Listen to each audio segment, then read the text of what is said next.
வணக்கம். தலைப்புச் செய்திகள் வாசிப்பது வெங்கட். 2026 சட்டப்பேரவைத் தேர்தலில் 200 தொகுதிகளுக்கும் அதிகமான இடங்களில் வெற்றி பெறுவோம். பொங்கல் விழாவில் முதல்வர் மு.க.ஸ்டாலின் நம்பிக்கை.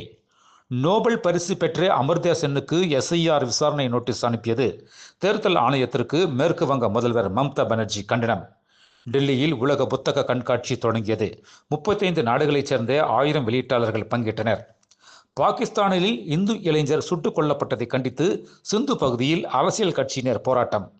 ஒவ்வொரு சமூகமும் தன்னிறைவு பெற்றால்தான் முழு நாடும் தன்னிறைவு பெறும் அமித்ஷா.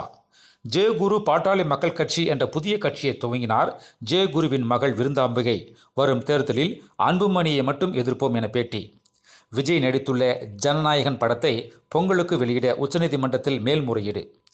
BSLV C-62 ராக்கெட் மூலம் EOS N-1 செயற்கைக்கோள் இன்று விண்ணில் பாய்கிறது.